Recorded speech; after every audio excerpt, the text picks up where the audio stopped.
Hello, everyone. My name is Christine Lee. I'm the Assistant Dean and Chief Marketing Communications Officer for the UCLA Samueli School of Engineering. Thank you for having me join the Engineering Leadership Workshop. Today, I'm asked to give a little bit information about how my unit works and how best to collaborate with us, and also specifically about the issue of UCLA marks and UCLA Samueli marks. Um, I only have 15 minutes, so I want to make sure I go through the presentation quickly, and I'd be happy to answer any questions you have after the presentation. So first of all, a little bit about myself. I'm a longtime Bruin. I graduated many, many years ago as a communications major, went on to get my degree in journalism at Columbia University. And after many years of working in industry and in government, I decided to come back to my alma mater and head up the communications office here at engineering. So it's almost 3 years, and it's been a delight to work with many bright and hardworking student leadership on campus. So as you can tell, we're very, very small group. I like to think that we're small but mighty. There's only right now 4 of us. We have 2 full-time positions that are open. I'm hoping to fill those positions so that we can have 2 people on content, 2 people on creative, and have 1 junior position to support projects. We are supporting many constituents around the engineering school, but also within campus and also outside of UCLA. So I want to share that. We are very lucky to have some student workers who support us.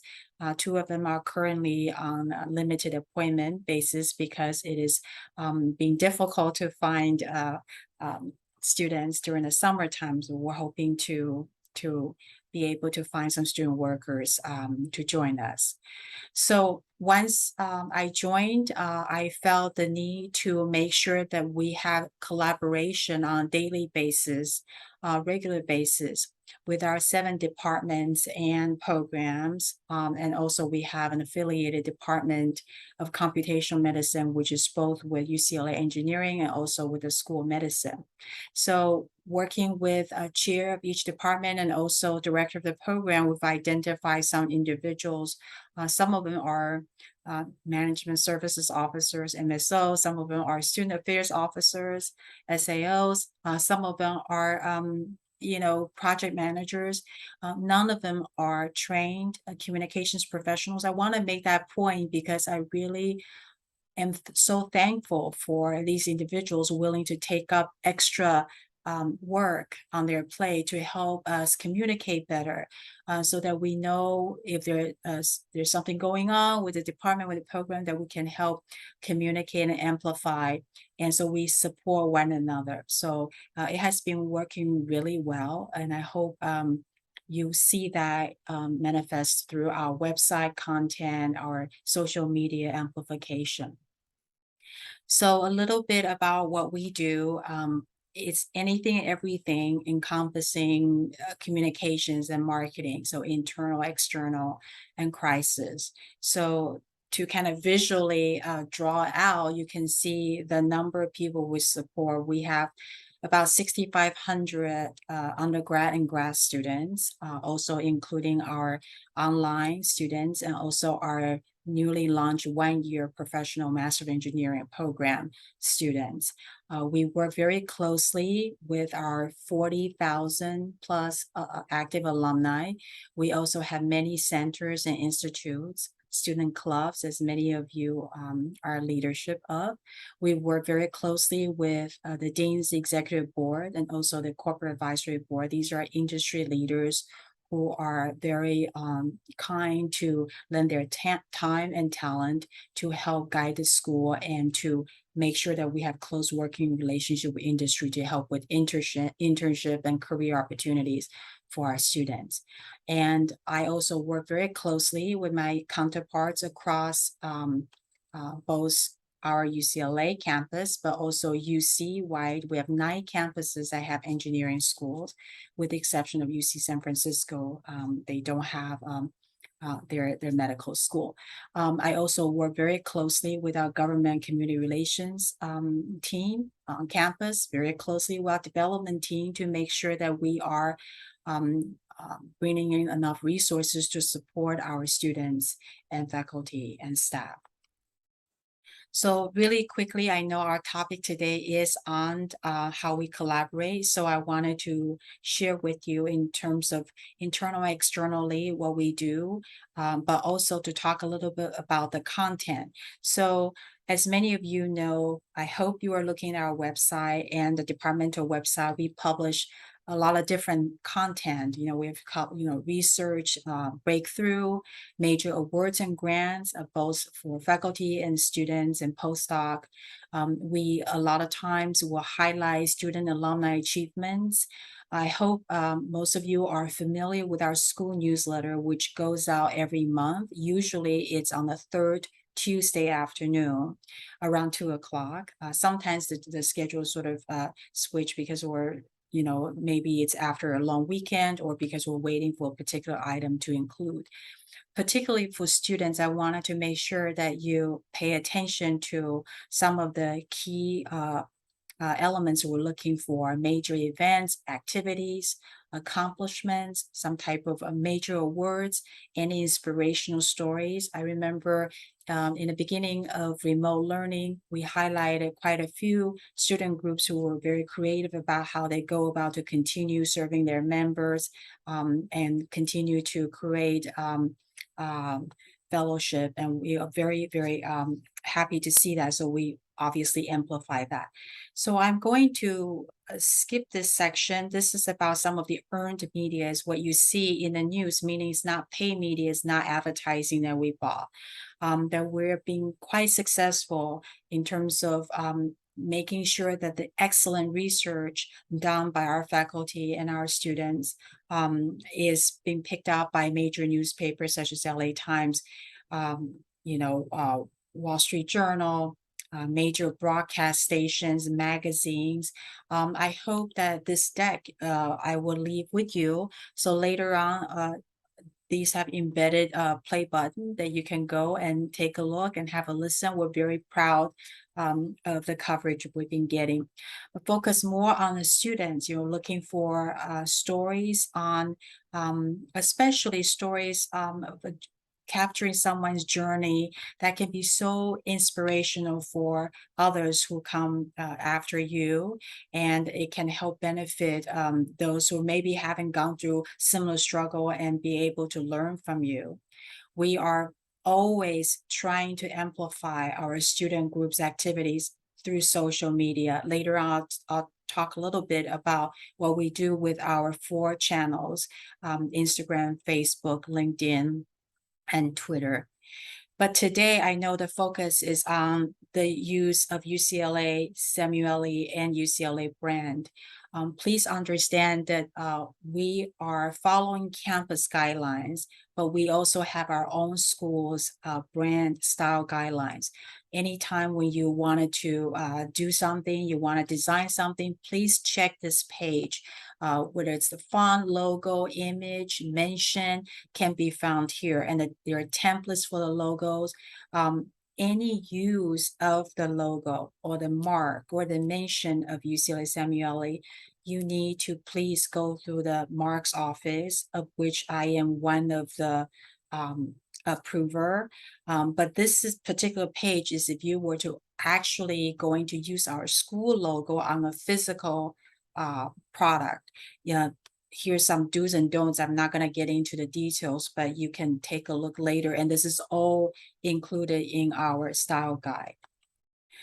So specifically, it used to be that the process kind of twofold. You come to our unit first to get signed off, and then you have to go to the marks office to get signed off. So I'm happy to report that earlier this year, I have been trained by the marks office. So I'm now approved as someone to review the submission by any constituents. It could be faculty, students, or staff, or outside third party. So you go to the same place. You go to the www.marks.ucla.edu. That's where you start to have a new request sent in. And rest assured, I will be the one to check it. So whether you're requesting the use of UCLA mark on physical object, or you're requesting use of UCLA marks for media content, whether it's a video, show, website, press release is probably enough for you, but even including social media, if you plan to mention UCLA, use UCLA marks, please be sure to submit, and be sure to select a school engineering, because that's the only way that we can expedite the process. Because if you are an engineering a group, a student group, but you go ahead and submit a request, but you did not select School of Engineering, they're just going to kick it back to me, and that delay the process. So here's just kind of step by step about how I think a lot of it is pretty straightforward. You just follow the prompt. You mention as many details as possible. You absolutely don't want to skip any step, because if you skip any step, it's not going to go through. At the end, you're going to be asked to upload your image. This is very important. In addition to describing how you plan to use UCLA mark, UCLA Samueli mark, you absolutely have to actually show the place or the mock-up of what you plan to use in order for it to be properly reviewed. Otherwise, it's going to get kicked back. Make sure you sign it. A lot of times people come to this page and they think they're done. You will see there's a project ID number. Make sure you write it down, because that's how you can use to keep track of what's going on. When you're done, they will tell you that you're done. Then you can just rest assured somebody is looking through that. I want to talk a little bit about, there's a lot of misperception about UCLA logo being able to be used by student groups. That's actually not true. This is coming straight from campus, that campus groups may not use UCLA's primary logos. You are absolutely, please check the detailed guidelines that are shared on this link. These two are approved sort of UCLA marks that you can use. You can somehow change a little bit of texture, but you cannot alter it or put a logo next to it, because the official UCLA logo is reserved for official use. And also, when you go through the process of getting your name for your group, I'm sure you know that you cannot put the UCLA in front of your group. It has to be the name of the group and then at UCLA. So the request process is exactly the same as when you use the UCLA Samueli mark. You go to the same marks office.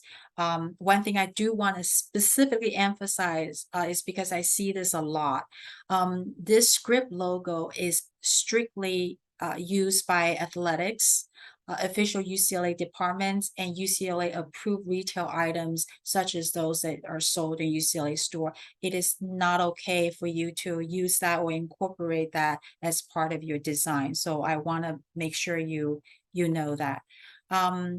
So I know we didn't talk much about accessibility, but I wanted to at least share the resources, because we want to be as inclusive as possible, especially for those that are hearing impaired or vision impaired. We want to make sure the content we share on the website or on a video, the content can be accessed by as many people as possible. So I share some of the do's and don'ts. For some of this, as simple as making sure the color contrast is there. Make sure you turn on the automatic closed captions. A lot of times, these automated closed captions are not very precise, so sometimes it's challenging, but we do the best we can, and we hope that when you generate some content, you also try to adhere by that. So very quickly about how you collaborate with my unit. So here's the link for the project request form.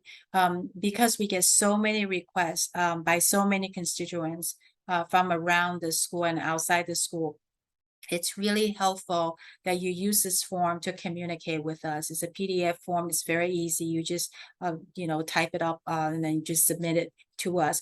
We will try to be as responsive as we can. Again, we're constantly on the lookout for student and student groups to highlight. So there are opportunities that you could um, share with us. If it's something that you think is more effective to do on social media, please do tag us. And then we do look for, when you tag us, we do see it and we try to retweet and share when we can. And I wanted to start my presentation by sharing this resources page. It's kind of one-stop place for you to be able to know what some of the social handles are for each of our, for the school, but certainly for our departments and major programs as well, and resources on where you find more detailed information on branding, identity guidelines, the project request form, plugin for accessibility. So I know I go through this real quick, but I only have 15 minutes.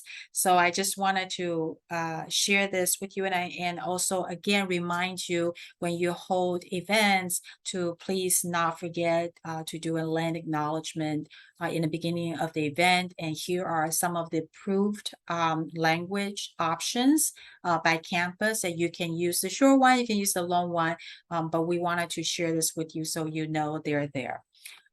So with that, I'm going to end the presentation. I'll do my best to answer any questions you have. Thank you.